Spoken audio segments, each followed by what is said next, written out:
கள்ள மார்க்கெட்டு வியாபாரி கைது. கள்ள மார்க்கெட்டில் சிமெண்ட் மூட்டையை விற்ற நல்ல தம்பியா பிள்ளைக்கு 4000 ரூபாய் அபராதமும் 6 மாத கடுங்காவல். அட பெருமாளே, அன்னைக்கு இந்த காளிப்பைய நம்மளை காட்டி கொடுத்திருந்தான்னா நமக்கு இதே கதிதானே. என்னமோ தப்பிச்சோம். காளி வாங்க வாங்க உட்காருங்க. என்ன காளி என்ன சமாச்சாரம்? நான் உன்னை பத்தி ஒன்னும் தப்பா சொல்லலையே. அண்ணன் தங்கமானவன் நல்லவன் தான் சொன்னேன். அவர் ஏதாவது போய் சொல்லியிருப்பாங்க. வந்த சமாச்சாரம் தெரியும் தெரியும். நான் சொல்றத நம்பு. உனக்கு நம்பிக்கை இல்லைன்னா அந்த காளி கோயிலுக்கு வா. இந்த கட்ட வேட்டியை போட்டு எனக்கு உன்கிட்ட ஒரு வேலை வேணும். உழைச்சி சாப்பிடறதா இனிமே தீர்மானம் பண்ணிட்டேன். என்ன சொல்றேன்?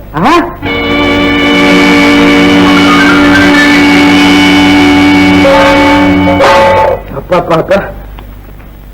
ஏ காளி, வேலை வேணுமா? வேலை கேட்கற லட்சணம் ஆயிடுச்சு. உனக்கு வேலை கொடுக்கறதுக்கு இங்க என்ன இருக்கு வேலை? கரடி பள்ளிக்கூடமா குஸ்தி போடுறதுக்கு?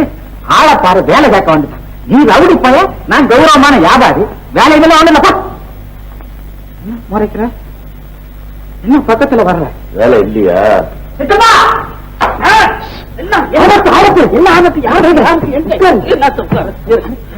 பாதிக்கப்பட்டவங்க ஒரு மாநாடு கூட்டி அம்மாவை சமைச்சு ராத்திரியில வந்து ஒரு கழுத்தை அழுத்திருப்பாங்க. அதனால உடனடியாக ஒரு பாடி பாடு தேடிச்சு கழுவத்து வைப்பார். அவனுக்கு பாடி இருக்கு, அவனுக்கு காடா போட்டுக்க. இன்னும் ஊ கொட்ட நான் கதையை சொல்றேன். அவனுக்கு வேலையை கொடுக்குறேன். அப்புறம் நான் உனக்காக எள்ளும் தண்ணியோட ரெடியா இருக்கணும். எது வேண்டும்? எள்ளும் தண்ணியுமா இல்லை காளிமுத்துவன் வேலையா? எள்ளும் தண்ணி எனக்கு வேண்டாம். நீ சும்மா நான் கவனிக்கிறேன். ஏ காளி, இந்த மாதிரி நடக்க கூடாதுன்னு உனக்கு எத்தனை தடவை சொல்லி என்னையா? உனக்கு வேலை கொடுத்துருக்கேன். சம்பளம் 50 ரூபாய். நயா பைசா இல்ல முட்டை. நீங்க வா, 100 ரூபாய் சம்பளம் போட்டு கொடுங்க. 100 ரூபாய் நீ பேசாம 50 ரூபாய் சம்பளம். நீ எவ்வளவு சம்பளம் முடியா? வேலை என்ன? வேலை ஒண்ணும் இல்லப்பா. காலையில கோழி போகிறதுக்கு முன்னால ஏந்திரிக்கணும். தோட்டம் பூரா தண்ணி பாய்ச்சணும். அவ்வளவுதான். அவ்வளவுதானே? காளி இந்த கடைக்கு வேண்டிய சாமான்கள் எல்லாம் வாங்கி போட்டணும். வீட்டுக்கு வேண்டிய காய்கறிகளையும் வாங்கி போட்டணும். அப்புறம் ஒரு 200 மூட்டை நெல்ல வண்டியில ஏற்றி நீயே இழுத்துக்கிட்டு போய் சோளம் வந்தால அரிசி அரைச்சு கொண்டாந்து போட்ட வேண்டியதுதான். அவ்வளவுதான். முத்து, அத்தோட நம்ம புது வீட்டுக்கு காலவாயலுக்கு போய் விளையாட்டா ஒரு 20 வண்டி செங்கல் அடிச்சிடணும். அப்புறம் நான் இந்த வேலைகள் எல்லாம் பார்த்துட்டு சாப்பிட்டு தூங்குறதுக்கு 1 மணி 2 மணி ஆகும். தூங்குன உட்பாடு ஒரு 2 மணி நேரம் உடம்ப பிடிக்கணும். சரி. அப்புறம் நான் முழிக்கிற வரைக்கும் ஒரு 4 வரைக்கும் நீ முழிச்சிருந்து எனக்கு பாடி கடை இருக்கணும். அவ்வளவுதான். அவ்வளவுதானே? ஐயோ போறோம். காலி விட்டு ஓடிட போறாரு. ஏன் ஓடாக்குள்ள நிச்சயமா செய்வாங்க? என்னடா விஷயம்? இப்படியா வேலை சொல்றது? எப்படி வேலை செஞ்சாங்க? சித்தப்பா உங்களுக்கு லேபர் ஆட்சி தெரியாது. ஒரு வாரம் 8 மணி நேரத்துக்கு மேல வேலை செய்ய மாட்டான். அதெல்லாம் பட்டணத்துல இங்க என்ன பட்டிக்காரனா? அதுக்காக 24 மணி நேரமா ஒருத்தர் வேலை செய்வாங்க. கோழி கூப்பிடுமோ எந்திரிக்கிறவங்க எல்லா வேலையும் செஞ்சு அதே போல இந்த ஆளே எடுத்து கூ கொண்டவங்க இருப்பாங்களா? சரி, ஆள் ஓரத்துக்கு மேல ஒரு 50 ரூபாய் முன்மணத்தை கொடுத்து ஆளை பிடிச்சு வைங்க. ஐயோ ஐயோ ஐயோ, என்ன கொடுங்க. சரியாதான் இருக்கு. அட்வான்ஸா? ஆமா, அட்வான்ஸ். வர்றேன் புரிஞ்சு கொடுத்த. நீ ரொம்ப நல்ல பிள்ளை. ரொம்ப நன்றி. 1000 யானை பலம் கொண்ட அந்த ராட்சசியான தாடகையானவள் வானத்துக்கும் பூமிக்கு நின்று கர்ஜித்துக் கொண்டிருந்தாள். கிழவி எதிரி சந்திரசூரியன் போல் ராமலட்சுமணர் நின்று அவள் மேல் அம்புமாக அழிப்பொண்டு கொண்டிருந்தார்கள். கடைசியில் ராமதூட்ட பானம் தாடகையின் உடலை 2ஆக பிறக்க அவனும் தரையில் மலை போல் தாழ்ந்தார்.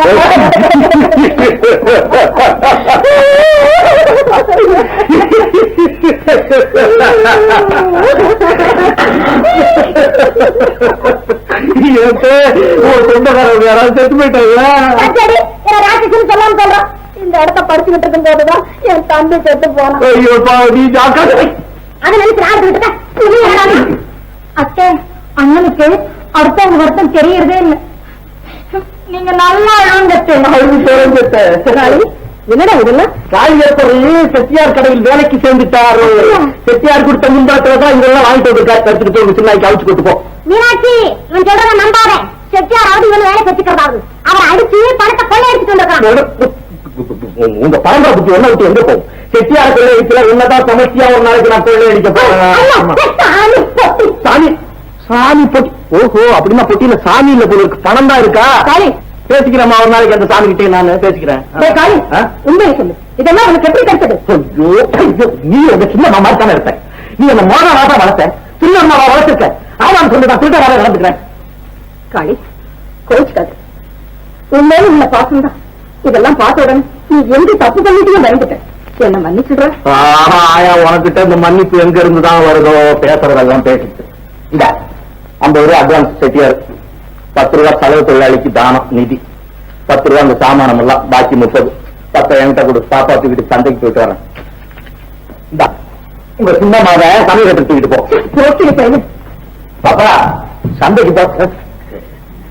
எங்க போனாலும் பாப்பா, பாப்பா கூட்ட எல்லாம் தெரியுமா? பாப்பா பா, சந்தைக்கு போலாம். உனக்கு பிடித்தமான கடலை உருண்டை, வளையல், ரிப்பன் எல்லாம் வாங்கி கொடுக்கலாம். ஜெயா, நான் உங்களோட வரமாட்டேன்னு சொல்லுமா. புது சமயமா அங்க என்னடா அந்த பெரிய பூசணிக்கா அன்னிக்கிட்ட வச்சு வைக்குது, இங்க என்னடா சின்ன பூசணிக்கா குழந்தைகிட்ட வச்சு வைக்கிறா. நீ வரவியா? என்ன இப்போ? ஜெயா, எங்க சின்னம்மாவை திட்டினா நான் உங்களோட பேச மாட்டேன்னு சொல்லுமா. சித்தப்பா, நீ சின்னம்மாவை திட்டினா உங்களோட ஜெயா, சின்னம்மாவையும் கூட்டிட்டு போனாதான் நான் வருவேன் சொல்லு. ஐயா, நீயே சொல்லு. ஒழுங்க வருவியா இல்லையா? பாப்பா நீங்க 2 பேரும் சண்டை போட்டுட்டு குழந்தை கை திக்கிறாதீங்க. அக்கா, நான் இந்த ஊர் சந்தை பார்த்ததே இல்ல, என்ன கூட்டிட்டு போக சொல்லுங்க அக்கா. போல இருக்க. அவ இந்த ஊருக்கு புதுசு, கூட்டிட்டு போயடா. தெரியல எனக்கு, நீ சொல்லுவேன். பொம்பளைக்கு பின்னால சுத்துறாங்க சம்சாரி, அடிய வீர பிரம்மச்சாரி, கூட்டிட்டு போக முடியாது. அப்பா பிரம்மச்சாரி, ஆ? உன்னை பெத்தவ சம்சாரி, உன்னை வளர்த்தவ சம்சாரி, நீ கும்பிடுற அண்ணாரு அவரோட குருநாதர பெரிய சம்சாரி. இப்ப நீ மரியாதையா கூட்டிட்டு போறியா இல்லையா? கூட்டிட்டு போய் தொலைக்கிறேன். கோவம் வந்துற போது. சரி சரி, போயிட்டு திரும்பி வந்தோடனே குளிச்சு விட்டு ஒரு நாள் விரதம் இருந்து தப்பு காணிக்கு கட்டிட்டா குருநாத மனசெல்லாம் ஆறி போயிடும். கூட்டிட்டு போயிட்டோம்.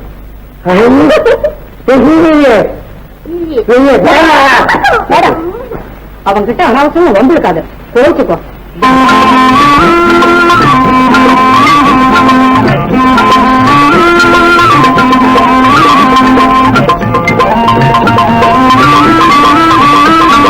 குழந்தைக்கு போட்டாச்சு, உங்க சம்சாரத்துக்கு வரைய சொல்லுங்களா? சம்சாரம் பார்த்தவங்க சம்சாரம் இன்னொரு தடவை சொன்னீங்க ஜாக்கிரதா. உங்களுக்கு இன்னும் கல்யாணமே ஆகலையா? முகத்துல கல்யாணக்கடை வந்தாச்சு, கண்டிப்பா இந்த வருஷம் கல்யாணம் நடந்தாகணும். இந்த வேலையை விட்டுட்டு எங்க மார்க்கெட்டுக்கு போ, ஜோசியர் சொல்லலாம். இதுவா? இது லாக்கெட்டுமா?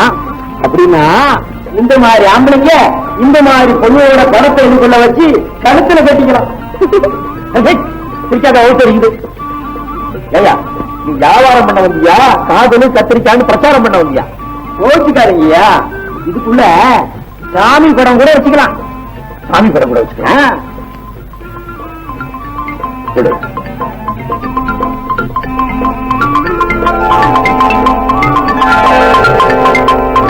எம்பிட்டு எத்தானா?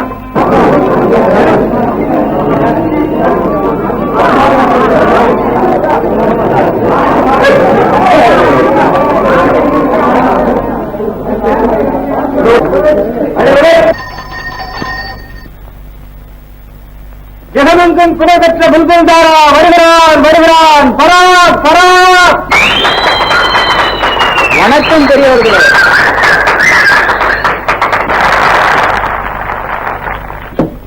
ரசிகர்களே, கண் படைத்த அனைவரும் கண்டு கழிக்க வேண்டிய அற்புதமான ஒரு காட்சி இது.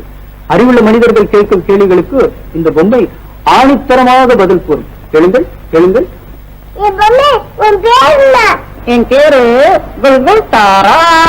நீ என்ன சொல்ற? நான் பிறந்ததுல இருந்து கட்னி தான். என்னை காட்டி சங்காதிச்சு எல்லா காசையும் இந்த சோம்பேறி தான் வாழ போட்டுக்கிறான். புல்புல், என் மானத்தை வாங்காது.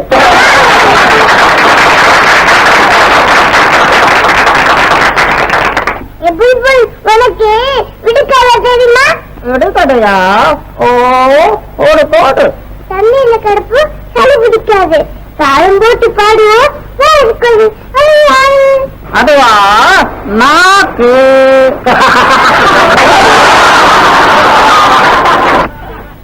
புல்புல் தாரா, பெண்ணை தேடி போன பிரம்மச்சாரி யாரு? என்ன தேடிக்கொண்டு பிரம்மச்சாரியா? அனுமாரு. புலுபுல் தாரா, கொட்டு முழக்கத்தோட ஆரம்பமாகிற குஸ்தி எது? இது தெரியாதா? கல்யாணம். அடி தக்க நீ நம்மாளு ஸ்டைலு கேட்டுக்கிட்டியா? கல்யாணங்கிறது குஸ்தி தானா? ஆப்பற இப்போ நீயும் இந்த பொண்ணும் சேர்ந்து நில்லுங்க, ஒரு அதிசயம் நடக்கும். உனக்காக நிக்கிறேன் இப்போ. 2 பேரும் கை கோத்துக்குங்க. அதெல்லாம் என்ன வேலை? சும்மா விளையாட்டுக்கு சிவநன்ற காலி கல்கத்தா வாலி. இப்போ கையை தரங்க.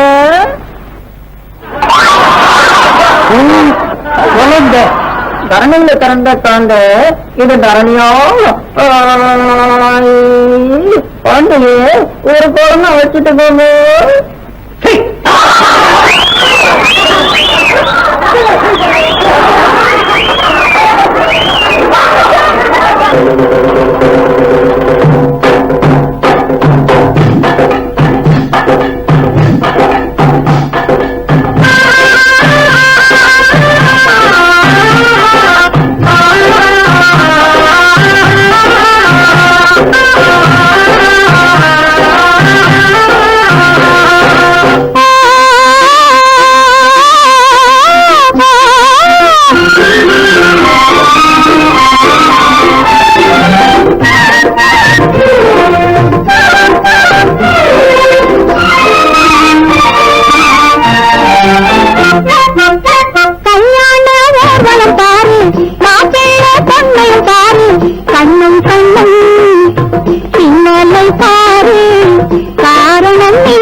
விளையாட சொல்லுது இங்கே ஓர் மங்கையும் உண்டு, எண்ணத்து ஆசையும் உண்டு. இங்கே ஓர் மங்கையும் உண்டு, எண்ணத்து ஆசையும் உண்டு. இன்னும் உன் எண்ணம் எங்கே சொல்லுது? கல்யாண ஊர்களும் பாரு, மாப்பிள்ளை பொண்ணையும் பாரு, கண்ணும் கண்ணும் பின்னலை பாரு, காரணம் நீயே சொல்லு.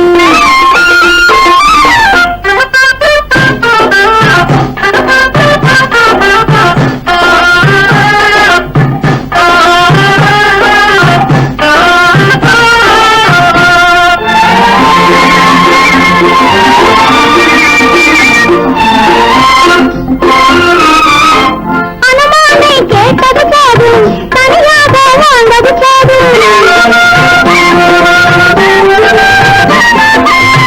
அனுமானை கேட்டது போதும், தனியாக வாழ்ந்தது போதும். கல்யாண ராமன் கேளு, கதையாக சொல்லுவான். ஆசைக்கு எல்லையும் இல்லை, காதலிய பாவம் இல்லை. ஆசைக்கு எல்லையும் இல்லை, காதலிய பாவம் இல்லை. அஞ்சும் நெஞ்சம் எங்கே சொல்லுது? கல்யாண ஊர்வலம் பாரு, மாப்பிள்ளை பொண்ணையும் பாரு, கண்ணும் கண்ணும் பின்னலை பாரு, காரணம் நீயே சொல்லு.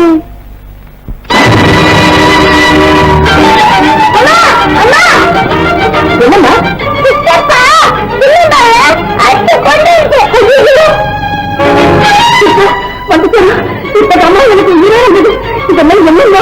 என்ன நடந்தது? என்ன நடக்கணும்? நீங்க உங்க புள்ள வளர்க்க வச்சுனா ரொம்ப நல்லா இருக்கு. ஐயா ஐயா ஐயா ஐயா, எந்த பிரகார பள்ளிய பொண்ணாச்சு தலையிட்டு போட்டுக்கிறானே. ஐயோ கீதா, எவன் சொல்லு, இந்த பரவதை யாரும் காமிச்சு போடுற. இதனால என் சொத்தே காலியானாலும் சரி, இப்படி இருக்க வரைக்கும் போய் பாத்துறேன். சொல்லி ஒண்ணு இல்லம்மா, நான் போனா அங்கே என்ன நடந்தது? நடந்தது பூரா எப்படிமா சொல்றது? சும்மா சொல்லு, எனக்கு தெரிஞ்சுதான் ஆகணும். சந்தைக்கு போனேன்னா அங்கே ஒரு பெரிய சுழல் காத்து அடிச்சது. அதுல மாட்டிட்டு கீழே விழுந்துட்டேன். கண்ணை வச்சு பாக்குறேன், தண்ணிக்குள்ள கிடக்குறேன். உடனே அம்பாதுர பருவத்தோட என் பேர் சொன்னேன். பத்திரமா கரைக்கு வந்து சேர்ந்துட்டேன். ஆமா, போறதுக்கு முன்னாடி இப்ப 3 பேர் வறுத்து வச்சுல சாப்பிடல. அப்படியா? இப்ப போறோம். சீதா, என் வயிற்றுல பால வாத்தியம்மா, நீ எங்கே அவனை காட்டு கொடுத்துடுவோன்னு பயந்துட்டு. அவர் ரொம்ப நல்லா இருக்கா. நான் தான் அவருக்கு கோலம் வரும்படியா நடந்துகிட்டேன். நீங்க வேணா பாருங்க, அவர் மனசு மாத்தல. என் பேரு சீதா இல்ல. சீதா காளிமுத்து முரடு உருப்படாதவன் அப்படின்னு ஊரே சொல்லுது. நான் பாக்குற கண்ணால் அவனை பார்க்க வேறு யாரும் இல்லையே. அவன் குடியும் கொடுக்கணுமா ஆய முடியாமலே போயிடுவோம். நான் இப்ப நாளா கவலைப்பட்டுக்கிட்டு இருந்தேன். என் துயரத்தை போக்க கடவுள் தான் உன்னை இங்க அனுப்பியிருக்காரு. அக்கா, உங்க ஆசை மட்டும் இருந்தா எனக்கு நிச்சயம் வெற்றி கிடைக்கும். என் தங்கையும் இந்த வீட்டுக்கு மகாலட்சுமியா வர்றாங்க. என்னை விட அதிர்ஷ்டசாலி வேறு யாரும் இல்லை. அந்த ராமர் தான் உனக்கு வெற்றி செய்து கொடுக்கணும்.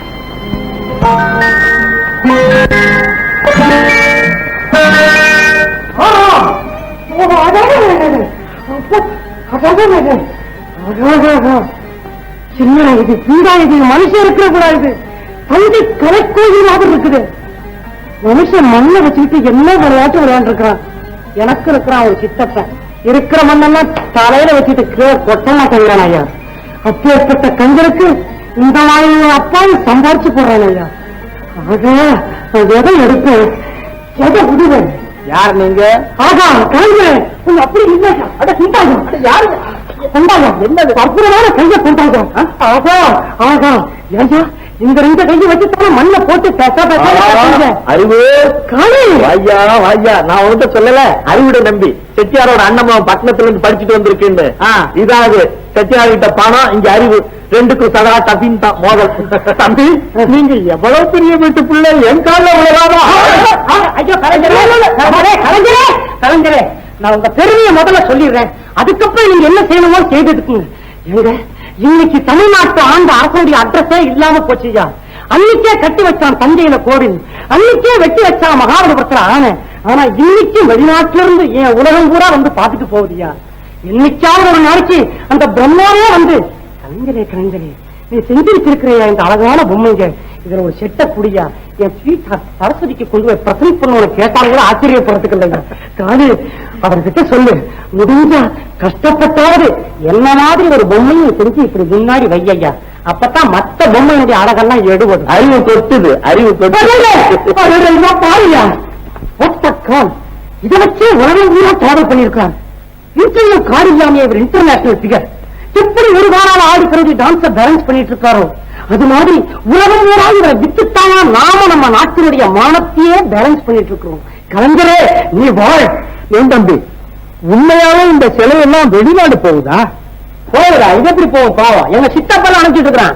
ஏங்காலே உங்க அண்ணன் இன்னும் பஸ் ஏறணும் இல்லையா? உங்க சித்தப்ப ஏற விட்டாதானே? அது சரி, ஏற விட்டாத்தான் அவன் குட்டு வெளிச்சமாயிடுமே. உன் குட்டை எடுக்கிறதுக்கு தானே நான் வந்திருக்கிறேன். என்ன அது அக்கிரமா இருக்கு? இவ்வளவு பொம்மை நம்ம தாண்டா செஞ்சா சொல்லி மாணிக்கம் கோல போட்டு கீழே குத்து வெளிநாட்டுக்கு அனுப்புறாங்க. உண்மையான கலைஞர் பாடம் இங்க எழுதிட்டு இருக்காரு பாருங்க. அவங்க எல்லாம் போட்டோ எடுத்து நாளைக்கே பத்திரிக்கையில திருடர்கள் ஜாக்கிரதை கலைவுரையில் திருடங்களுக்கு கீழே எங்க சித்தப்பன் போட்டோ வரும், கலைஞனுக்கு கீழே இந்த போட்டோ வரும். நாளைக்கே டாம் அடிக்கல என் பேரு பொதுநல தொண்டன் அறிவுடைய நம்பி இல்ல. அட போத்தம்பி, விளம்பரத்தினால வயர் நிறைஞ்சிடுமா? என் தங்கச்சி சிவகாமி கல்யாணத்தை நடத்திடணும்னு 4 வருஷமா முயற்சி பண்றேன். 500 ரூபாய் கிடைக்கல. கலைஞனா கத்திரிக்காயா? என்னங்க உங்களுக்கு கல்யாணத்துக்கு 500 ரூபாய் தேவை. இன்னும் கவலைப்படாதீங்க, நான் இருக்கும்போது அந்த கந்தரை வந்து பாருங்க, வாங்கி தரேன். முதல்ல போட்டோ நின்னா ஆயுத்து குறைஞ்சு போடுவாங்க. அறிவு, நான் எங்க அண்ணியை பிடிச்சிட்டு வர்றேன், நீ எங்க அண்ணனை பிடிச்சிக்க. 2 பேரும் ஒன்னா நிறுத்தி வச்சு ஒரு போட்டோ எடுக்காம உண்டாத. பொம்மை கலைஞர கிட்டப்பா 3 வேற சோத்தையும் 4 வேற டிஃபனையும் தலகாணியில பஞ்ச போட்டு அடைக்கிற மாதிரி அடன்னு அடைச்சு ஏழைங்க வைத்திருக்கிற கொட்டிட்டு எவ்வளவுக்கு போறானே. இதெல்லாம் மனுஷனா? மற்றவங்களுக்கு நாட்டுக்கு என்ன செஞ்சான் அதான் கேள்வி. யார்கிட்ட வந்து கேட்கடா கேள்வி? இந்த ஊர்ல நான் என்ன பண்ணிருக்கேன்னு உனக்கு தெரியுமா? வெளியே சொல்ற மாதிரி இருக்கா? படம் பிடிச்சு காட்டுவேன்டா, படம் பிடிச்சு காட்டுவேன். போன மாசம் நம்ம ஊர் கோயிலுக்கு ஒரு வாழைத்தண்டு லைட்டை போட்டு அதுல என் பேரை வேற எழுதி வச்சிருக்கேன். கிடைக்கிறதே கொஞ்சம் வெளிச்சம், அதையும் பேர் அடிச்சு மறைச்ச.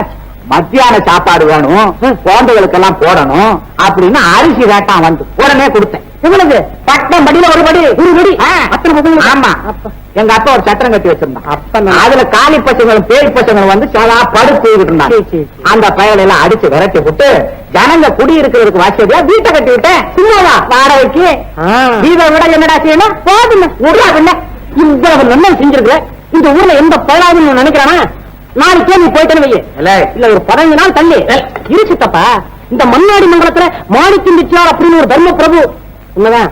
நான் தான் பின்னவன். அது மாதிரி ஒருத்தர் இருந்தார் அப்படின்னு சொல்றதுக்கு என்ன இருக்கு? அதனாலதான் உடனடியா உன் ஞாபகமா ஒரு நினைவு சின்னம் ஏற்படுத்தணும்னு சொல்றேன். அடே அறிவு, இப்பத்தாண்டா உனக்கு அறிவு சரியா வேலை செய்யுது. இப்போ என்ன செய்ய போறேன்? முச்சந்தியில நிக்க வைக்க போற.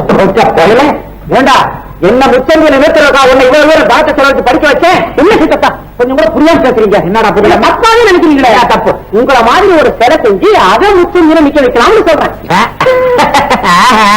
சில பல வைக்கலாமே, நிக்குமே. என்ன செலவாகும்? ஒரு 10,000 ரூபாய் போகும். 10,000 போகும். போகட்டும், எனக்கு செலவு வேண்டாம். சித்தப்பா என்ன சித்தப்பா? தெருவுல பிள்ளையார் சில 2 நாள் வைக்கிறான், என் சிலைக்கு 10,000? பிள்ளையார் நீங்க ஒண்ணு, அது பிள்ளையாரு, நான் மாணிக்கம். இந்த அகரத்துல இதே அழக ஒருத்தர் சிலையா பண்ணணும்னா எவ்வளவு சிரமம். அது மாதிரி செய்யறதுக்கு இந்த ஊர்ல இந்த மருந்து முத்து அவர் ஒருத்தர் தான் இருக்காரு. மருந்து முத்து நம்ம ஆளு. அவருக்கு 1000 ரூபாய் கொடுத்தா போதும். 1000 மண்ணாங்கட்டி ஆகுது. இது வியாபாரம். எது சிலை வைக்கிறதா? இதுல எல்லாம் நீ தலையிடாத. நான் அவனை பார்த்து பேசி 500 ரூபான்னு முடிச்சு விடுறேன். கும்பிடுவானுங்க. வாயா உனக்கு 100. 500 நீங்க அது கூட கொடுத்தாக்கா? இல்லடா, அந்த ஆளுக்கு 1100 சொன்னேன். இப்பதான் உன்னை பத்தி பேசிக்கிட்டு நீ வந்துட்ட. அப்படிங்களா? உனக்கு 500 ரூபாய் கொடுக்கறதா முடிவு பண்ணிவிட்டோம். ரொம்ப சந்தோஷங்க. அந்த பணத்துக்காக நீங்க என்ன வேணாலும் எழுதி வாங்கிக்கீங்க. பச்சை சித்தப்பா பொம்மை செய்து தரத்துக்கு நோட் எழுதி தரங்கிறாரு. கலந்துற எங்க சித்தப்பா மாதிரி நீங்க ஒரு சிலை செஞ்சு கொடுக்கலாம், அதுக்கு 500 ரூபாய் தரதா முடிவு பண்ணிருக்கோம். இல்ல சித்தப்பா இருக்கட்டும், வச்சுங்க. அட்வான்ஸா வச்சுங்க. சிலை செஞ்சு முடிஞ்சதுக்கு அப்புறம் பாக்கி 450 ரூபாய் பார்த்தா கொடுத்துருவோம்.